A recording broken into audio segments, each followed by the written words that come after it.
orang yang imannya dangkal dan cintanya kecil kepada Tuhan, itu dia akan mudah patah hati oleh cinta manusia yang tidak sempurna. It's okay, tidak masalah, setiap manusia boleh patah hati. Tapi sebagai orang yang beriman sebenarnya, patah hati itu menunjukkan kedangkalan iman.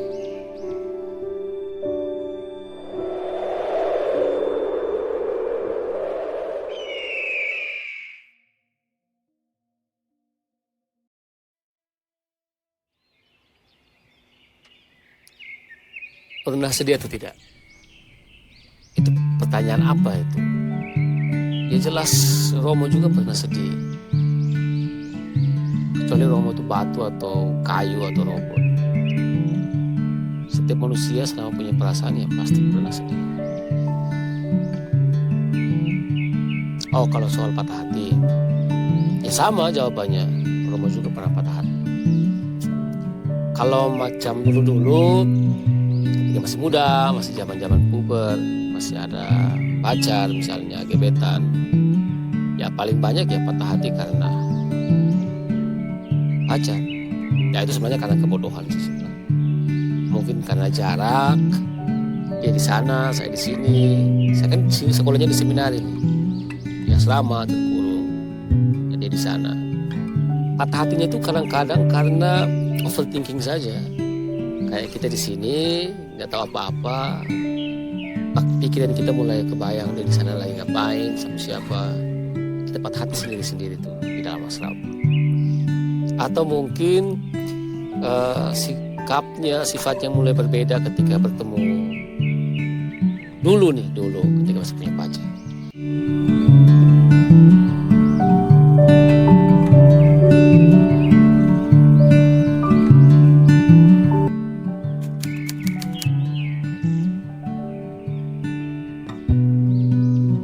Kalau ditanya sekarang jadi Romo masih patah hati atau tidak, masih sering patah hati. Bukan sering sih, maksudnya masih patah hati. Tapi patah hatinya bukan kayak dulu lagi yang ke pacar. Kan sekarang Romo gak punya pacar kan. Jadi patah hatinya itu lebih ke merasa sedih karena dikecewakan oleh orang lain. Ya, oleh orang-orang yang sudah kita anggap dekat, yang sudah kita sayang, kita beri kepedulian untuk dia, tapi dia mengkhianati itu. Jadi itu orang-orang itu bisa jadi orang tua, bisa jadi teman, sahabat, bisa jadi umat sekalian, atau siapapun yang saya kasih kepedulian lebih daripada orang lain. Jadi kalau misalnya kayak patah hati dengan OMK, misalnya teman-teman OMK, ada teman-teman OMK yang beberapa di antara mereka tuh kita sudah dekat seperti adik kakak, seperti saudara-saudari sendiri. Terus banyak hal kita bantu dia, kasih masukan. Ada masalah kita bantu dia, kasih jalan. Nah, yang sering bikin saya patah hati itu adalah ketika dia sudah dibilangin berulang-ulang kali tapi tidak mengikuti apa yang kita katakan, apa yang saya katakan. Karena saya tuh setiap kepada OMK, apalagi yang umurnya di bawah saya selalu bilang, saya selalu yakin yang saya katakan untuk lo itu 80% sudah benar. Sudah benar 80%. Karena saya sudah melalui itu semua, saya sudah tahu itu semua, dan pilihan yang paling tepat adalah ini nih. Dan saya sarankan kau ke sini. Nah, saya bakal patah hati kalau misalnya dia mendengarkan itu semua, sok-sok mendengarkan dengan saksama, tapi pada akhirnya dia tidak mengikuti apa yang saya bilang. Dan lebih patah hati lagi ketika dia tidak mengikuti apa yang saya katakan, dia salah jalan dan hidupnya jauh lebih berantakan. Saya patah hati. Atau siapapun ya, kalau saya misalnya, ada beberapa pengalaman dengan orang-orang yang dekat, yang saya kasih kepedulian besar untuk mereka, saya bantu hidupnya. Tetapi yang bikin saya jengkel, dongkol, dan kemudian patah hati ya lebih tepatnya adalah ketika dia lebih mendengarkan orang lain ketimbang mendengar saya. Jadi kayak patah hatinya itu gitu.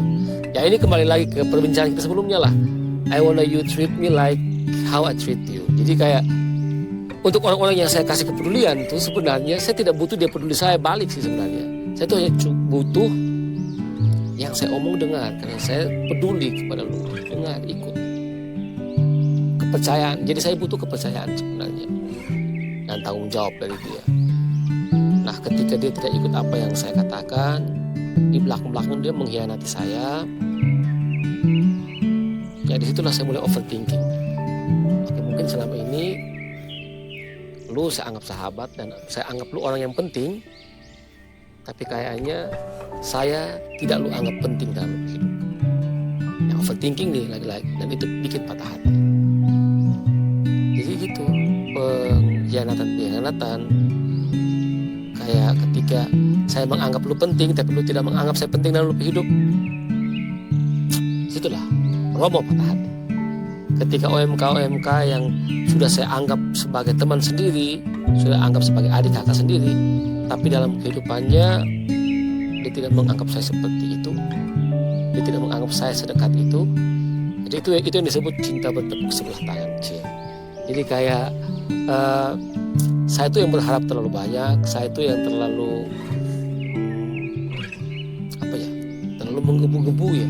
Jadi saya kasih kepedulian terlalu besar, sedangkan dia dalam tanda kutip mungkin tidak butuh kepedulian itu.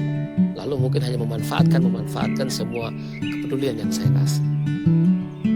Ya buktinya adalah kalau saya mengambil kesimpulan, buktinya adalah dia tidak mengikuti apa yang saya omong, apa yang saya sarankan, dan dia mengikuti jalan hidupnya sendiri. Ya memang setiap orang punya jalan hidup sendiri, tapi ketika saya peduli dengan lu, dan ketika lu minta bantuan, saya sudah kasih jalan, saya mau lu ikut situ, karena saya tahu itu yang benar. Disitulah kadang-kadang saya patah hati.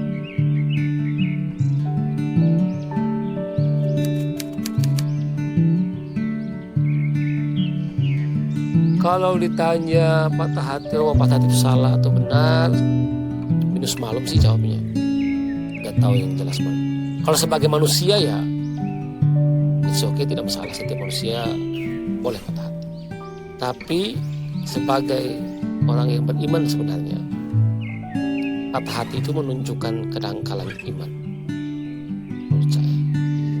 Jadi gini, orang yang imannya dangkal dan cintanya kecil kepada Tuhan, itu dia akan mudah patah hati oleh cinta manusia yang tidak sempurna.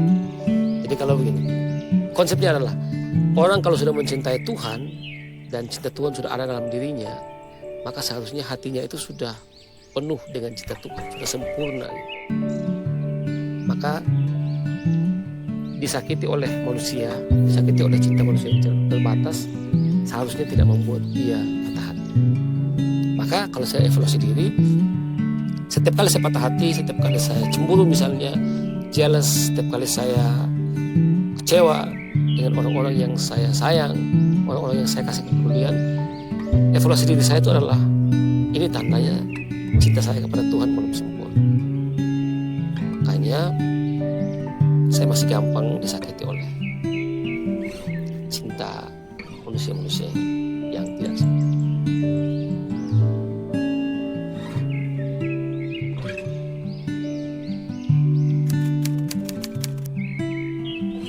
Pesan dari yang saya omong bertele-tele ini adalah, ketika lu masih patah hati dengan cinta manusia yang tidak sempurna, itu artinya lu belum cukup memiliki cinta Tuhan yang sempurna. So, cintai Tuhan dulu, baru cintai manusia, supaya cintamu sempurna untuk sesama. Oke, that's it.